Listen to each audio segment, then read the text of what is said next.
വളരും തോറും പിളരും, പിളരും തോറും വളരും. കേരള കോൺഗ്രസിനെ പറ്റി സർ എപ്പോഴും പറയുന്നതാണ്.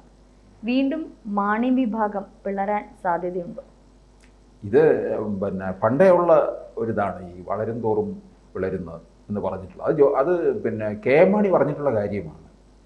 കെ എം മാണി പറഞ്ഞ ഒരു കാര്യം കൂടെ കൂട്ടിച്ചേർക്കാൻ വേണമെങ്കിൽ, കേരള കോൺഗ്രസ് ഒരു സുന്ദരിയാണ്. ഈ സുന്ദരിയുടെ പിന്നാലെ ഇങ്ങനെ പലരും കറങ്ങി വരുന്നുണ്ട്. ശരിയാണ്. ഇപ്പോൾ ഈ കേരള കോൺഗ്രസ് ജോസ് കെ മാണി എന്ന് പറയുന്ന സുന്ദരിയുടെ പിന്നാലെ UDF NDA ഇങ്ങനെ കറങ്ങി നടക്കുകയാണ് ഈ സുന്ദരിയെ വശീകരിച്ച് കൊണ്ടുപോകാൻ വേണ്ടിയിട്ട്. പക്ഷേ ഇപ്പോൾ LDFിലുള്ള 2021 LDFിലേക്ക് വന്നതാണ് ജോസ് കെ മാണി വിഭാഗം. അവിടെ UDFിനകത്ത് കേരള കോൺഗ്രസ് ജോസ് കെ മാണി വിഭാഗം അതൃപ്തരായി. ഈ ബാർക്കോഴയിൽ കെ എം മാണിയെ ഒറ്റുകൊടുത്തു എന്നുള്ളതിൻ്റെ പേരിൽ വലിയ അതൃപ്തനായിട്ട് നിൽക്കുകയായിരുന്നു. ചവിട്ടി പുറത്താക്കി എന്നാണ് ജോസ് കെ മാണി പറയുന്നത്. UDFും പിന്നെ പറയുകയുണ്ടായി, ഇറങ്ങിപ്പോയവർ വേണമെങ്കിൽ തിരിച്ചു കയറിട്ട് വിളിക്കാനൊന്നും പോകുന്നില്ല എന്നൊക്കെ പറഞ്ഞു.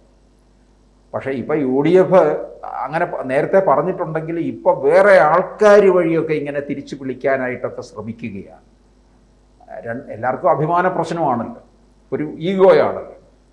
പക്ഷെ ജോസ് കെ മാണി പോയിടത്ത് ആ വിഭാഗത്തിന് എല്ലാവർക്കും അത്ര തൃപ്തിയില്ല. അതെ, ഇപ്പൊ LDFിന്റെ ഇതിൽ ഇപ്പൊ അൻവറിന്റെ കാര്യം നമുക്കറിയാം. LDFിൽ അത്ര തൃപ്തരല്ല. നേരത്തെ നമ്മൾ പറഞ്ഞിട്ടുള്ള മാണി വിഭാഗം അത്ര തൃപ്തരല്ല. കാരണം വേണ്ടുന്ന ഒരു അംഗീകാരം അവർക്ക് കിട്ടിയോ എന്ന് ചോദിച്ചാൽ ഇല്ല എന്ന് പറയേണ്ടി വരും. പക്ഷെ ഇനി അംഗീകാരം കിട്ടുമെന്ന പ്രതീക്ഷയിൽ നിൽക്കുന്നതായിരിക്കാം. പക്ഷെ അതിനകത്തുള്ളവർക്ക് തന്നെ ഈ പറഞ്ഞോണം ചില അസ്വാരസ്യങ്ങളില്ലേ? അതുണ്ട്. ഇപ്പം ഈ ജോസ് കെ മാണി വിഭാഗത്തിന് LDFിൽ നിൽക്കുന്നവർക്ക് 5 MLA-മാരാണുള്ളത്. ഒന്ന് റോഷി അഗസ്റ്റിൻ, ഇടുക്കി മണ്ഡലത്തിൽ നിന്നാണ്. N ജയരാജ്, ചീഫ് വിപ്പാണ്, കാഞ്ഞിരപ്പള്ളി MLA. മൂന്നാമത്തെ സെബാസ്റ്റ്യൻ കുളത്തുങ്കൽ, പൂഞ്ഞാർ MLA ആണ്. Changanassery MLA George Michael. 5 Ranni MLA ആയിട്ടുള്ള പ്രമോദ് നാരായണൻ. 5 പേരാണ് ഉള്ളത്. ജോസ് കെ മാണി പരാജയപ്പെട്ടു പോയല്ലോ പാലയിൽ നിന്ന്. അപ്പോൾ ഈ 5 ഇതിൽ ഒരു മന്ത്രിയും ഒരു ചീഫ് വിപ്പുമാണുള്ളത്. ഇതിനകത്ത് സംഭവിക്കാൻ പോകുന്നത് ഈ റോഷി അഗസ്റ്റിൻ്റെ നേതൃത്വത്തിൽ കേരള കോൺഗ്രസ് പിളരാനുള്ള സാധ്യത കാണുന്നുണ്ട്. ഇപ്പോൾ തൽക്കാലം ജോസ് കെ മാണി ഇവിടെ തുടരും, LDFിൽ നിൽക്കും. LDFിൽ ഹാപ്പിയാണ് എന്നാണ് പറയുന്നത്. അങ്ങനെ തുടരുകയാണെങ്കിൽ ജോസ് കെ മാണിയോടൊപ്പം റാന്നി MLA ആയ പ്രമോദ് നാരായണൻ മാത്രം കാണും. എനിക്ക് തോന്നുന്നത് ഇപ്പൊ മാണി വിഭാഗത്തിന് അത്ര തൃപ്തിയല്ല ഈ LDF സർക്കാരിനോടൊപ്പം നിൽക്കുന്നത്. കാരണം കുറച്ചുകൂടിയൊക്കെ സാർ എപ്പോഴും പറയും അവിടെ കൊടിവെച്ച കാറ് കുറെ നാളായി വന്നിട്ട് ആഗ്രഹിച്ചിരുന്നു എന്നൊക്കെ. പക്ഷേ ആ ഒരു തൃപ്തരല്ല. റോഷി അഗസ്റ്റിന്റെ കാര്യം ഏറ്റെടുത്താൽ LDF സർക്കാരിനോട് ചേർന്ന് നിൽക്കുന്ന ഒരു മന്ത്രി തന്നെയാണ്. ഒരുപക്ഷെ പിണറായി വിജയനുമായിട്ട് കുറച്ച് അടുത്ത അഭേദ്യമായിട്ടുള്ള ഒരു ബന്ധമുള്ള ഒരു മന്ത്രി എന്ന് തന്നെ പറയാം. അതുകൊണ്ട് തന്നെ ഈ മാണി വിഭാഗത്തിൽ ഒരു വിഭാഗം LDFിൽ തന്നെ LDFിന് തന്നെ മുൻതൂക്കം നൽകുന്നത് കൊണ്ട് മാണി അത്തരത്തിൽ സമ്മതിക്കുന്നതായിക്കൂടെ? അല്ല, ജോസ് കെ മാണി ഇപ്പോൾ തൽക്കാലം എല്ലാം തീർച്ചപ്പെടുത്തുന്നത് ഈ തദ്ദേശ തെരഞ്ഞെടുപ്പ് കഴിഞ്ഞതിന് ശേഷമേ എന്തെങ്കിലും തീരുമാനം ഉണ്ടാകത്തുള്ളൂ. ഇങ്ങനെ പലതരത്തിലുള്ള അഭ്യൂഹങ്ങൾ നിൽക്കുന്നുണ്ട്. ഇപ്പോൾ റോഷി അഗസ്റ്റിനും Jayarajan, Sebastian Kulathunkal, Changanassery MLA George Michael, ഇവരിത്രയും പേരും റോഷി അഗസ്റ്റിൻ്റെ നേതൃത്വത്തിൽ LDFിൽ നിന്നിറങ്ങി UDFിലേക്ക് പോകാനുള്ള സാധ്യതയുണ്ട്. ജോസ് കെ മാണി എന്ത് പറ്റും? LDFിൽ തന്നെ തൽക്കാലം തുടർന്നുകൊണ്ട് ചില മാറ്റങ്ങൾ ഉണ്ടാകും. LDFിൽ നിന്നും വിടും എന്തായാലും ജോസ് കെ മാണി. അതിന് വേറെ ഓഫറുകൾ വന്നിട്ടുണ്ട് ജോസ് കെ മാണിക്ക്. ഈ ചെന്നിത്തലയും VD സതീശനും ആയിട്ടുള്ള ഒരു അകൽച്ചയാണ് LDFിലേക്ക് പോകാൻ ജോസ് കെ മാണിക്ക് തടസ്സമായിട്ട് നിൽക്കുന്നത്. ബാർക്കോഴയുടെ പേരിൽ ഒറ്റപ്പെടുത്തുകയും ഒക്കെ ചെയ്തു. അങ്ങനെ അതൃപ്തനാണ്. ആ അതൃപ്തി കൊണ്ട് ചെന്നിത്തലയും ഇവരോട് 2 പേരോടുള്ള അതൃപ്തി നിൽക്കുന്നത് കൊണ്ട് അങ്ങോട്ടേക്ക് പോകാൻ തയ്യാറെടുക്കുന്നില്ല. ഇനി ഇപ്പോൾ UDF അതിനിടയ്ക്കാണ് ഈ ശതാഭിഷിക്തനായ PJ ജോസഫ് പറഞ്ഞത് കേരള കോൺഗ്രസ് ഒന്നിക്കുന്നു എന്ന് പറഞ്ഞത്.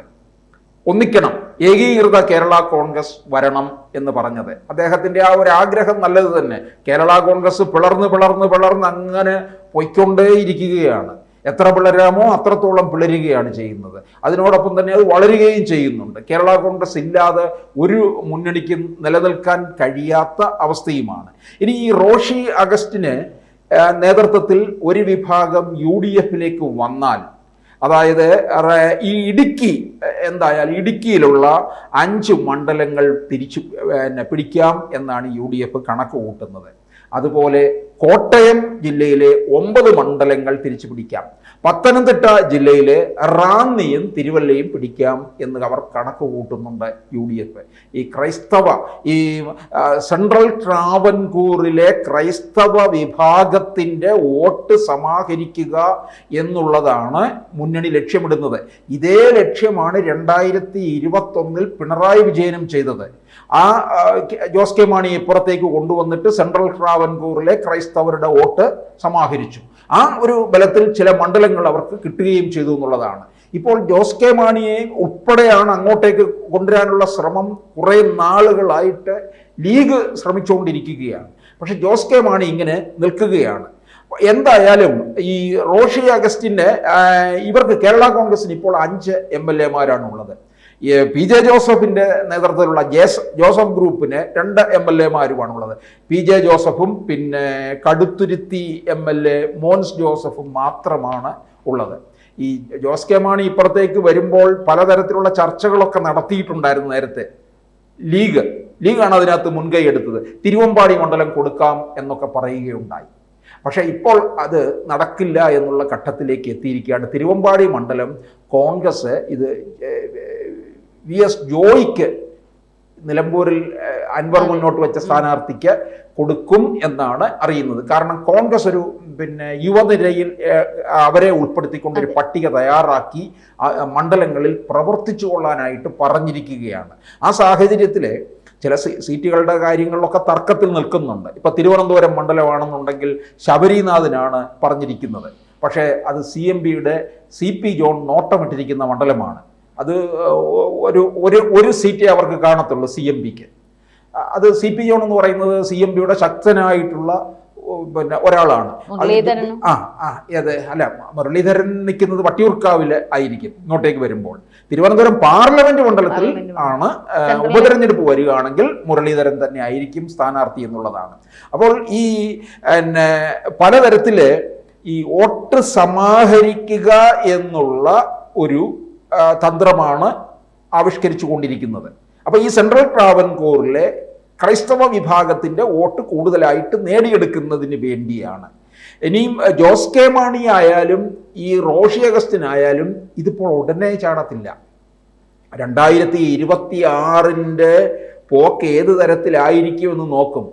പ്രധാനമായിട്ടും തദ്ദേശ തെരഞ്ഞെടുപ്പ് ഒന്ന് കഴിയണം. അത് കഴിയുമ്പോൾ ഒരു ഏകദേശ ചിത്രം ലഭിക്കും. അത് കഴിഞ്ഞിട്ട് അന്തിമ തീരുമാനത്തിലേക്ക് കടക്കുകയുള്ളൂ. കൂടുതൽ വാർത്തകളും വിശേഷങ്ങളും നിങ്ങളിലേക്ക് എത്താൻ ABC മലയാളം സബ്സ്ക്രൈബ് ചെയ്യുക, ബെൽ ബട്ടണും അമർത്തുക.